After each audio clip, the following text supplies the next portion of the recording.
ನಮಸ್ಕಾರ ವೀಕ್ಷಕರೇ, V motive ಚಾನೆಲ್ಗೆ ತಮಗೆಲ್ಲರಿಗೂ ಕೂಡ ಸ್ವಾಗತ. ಇವತ್ತು ಕೂಡ ನಾನು ನಿಮಗೆ ಒಂದು ಸುಂದರವಾಗಿರತಕ್ಕಂತಹ ಕಥೆಯನ್ನು ಹೇಳ್ತೀನಿ.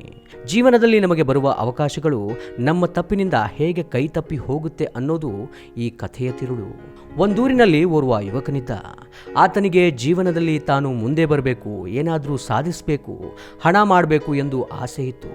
ಎಷ್ಟೇ ದುಡಿದರೂ ಸಹ ಆತನಿಗೆ ಮನೆಯ ಖರ್ಚಿಗೆ ಮಾತ್ರ ಹಣ ಉಳಿತಿತ್ತು. ಬರುವ ಸಂಬಳ ಕೈಯಲ್ಲಿ ಉಳಿಯದೆ ಆತ ರೋಸಿ ಹೋಗಿದ್ದ.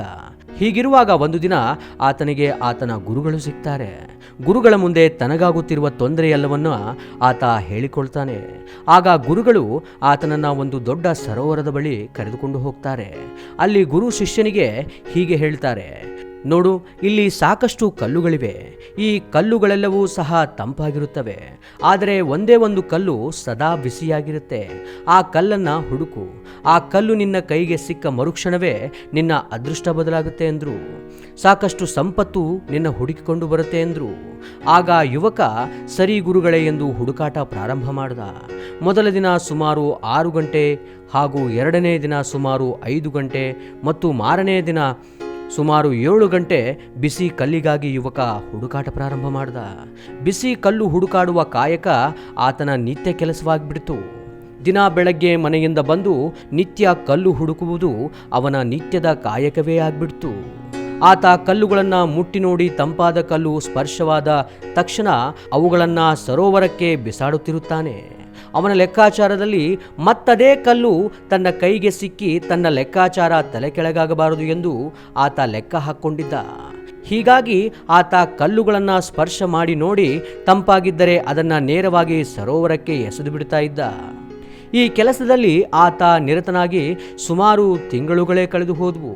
ಕಲ್ಲುಗಳನ್ನು ಮೊದಲು ಕೈಗಳಿಂದ ಸ್ಪರ್ಶಿಸಿ ಅದು ತಂಪಾಗಿದೆಯೋ ಬಿಸಿಯಾಗಿದೆಯೋ ಅಂತ ಪರಿಶೀಲಿಸಿ ನಂತರ ಅದನ್ನು ಸರೋವರಕ್ಕೆ ಎಸೆಯುತ್ತಿದ್ದ ಆತ ಬರಬರುತ್ತಾ ಕಲ್ಲುಗಳನ್ನು ಮುಟ್ಟಿದ ತಕ್ಷಣ ಸರೋವರಕ್ಕೆ ಎಸೆದು ಬಿಡುತ್ತಿರುತ್ತಾನೆ.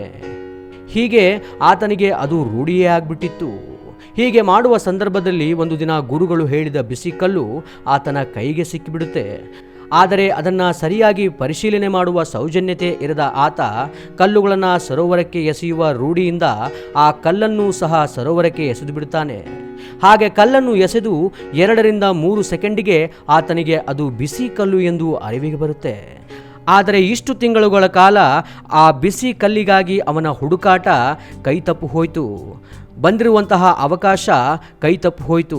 ಯಾಕೆ ಅಂದರೆ ಆ ಕಲ್ಲು ಬಿಸಿಯಾಗಿದೆಯೋ ತಂಪಾಗಿದೆಯೋ ಎಂದು ಪರಿಶೀಲನೆ ಮಾಡುವ ವ್ಯವಧಾನವೂ ಕೂಡ ಆತನಿಗೆ ಇರಲಿಲ್ಲ. ಅದು ಬಿಸಿ ಕಲ್ಲಾಗಿದ್ದರೂ ಕೂಡ ಆತ ಕಲಿತುಕೊಂಡ ರೂಢಿಯಿಂದ ಅದನ್ನು ತೆಗೆದು ಸರೋವರಕ್ಕೆ ಎಸೆದು ಬಿಟ್ಟ.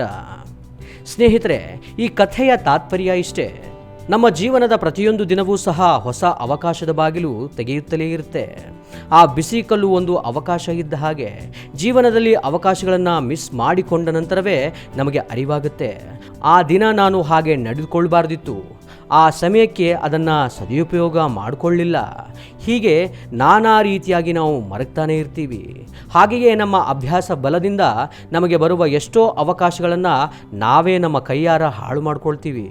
ಹೀಗಾಗಿ ಅಭ್ಯಾಸ ಸಫಲ ಆಗಬೇಕೆಂದರೆ ಪ್ರಜ್ಞೆಯಿಂದ ಜಾಗೃತವಾಗಿ ಕೆಲಸ ಮಾಡಬೇಕಾಗುತ್ತೆ. ಇಲ್ಲವಾದರೆ ಯುವಕನ ಕೈ ತಪ್ಪಿದ ಹಾಗೆ ಅವಕಾಶ ಎಂಬ ಬಿಸಿ ಕಲ್ಲು ನಮ್ಮ ಕೈಯಿಂದನೂ ಕೂಡ ಜಾರಿ ಹೋಗುತ್ತೆ. ಸ್ನೇಹಿತರೆ, ಈ ಕಥೆ ನಿಮಗೆ ಇಷ್ಟ ಆಗಿದ್ರೆ ವಿ ಮೋಟಿವ್ ಚಾನಲನ್ನು ಸಬ್ಸ್ಕ್ರೈಬ್ ಮಾಡಿ. ಮತ್ತೆ ಮತ್ತೊಂದು ಹೊಸದಾದ ಕಥೆಯೊಂದಿಗೆ ನಾನು ನಿಮ್ಮನ್ನು ಭೇಟಿ ಮಾಡ್ತೀನಿ. ಅಲ್ಲಿವರೆಗೂ ಗುಡ್ ಬೈ.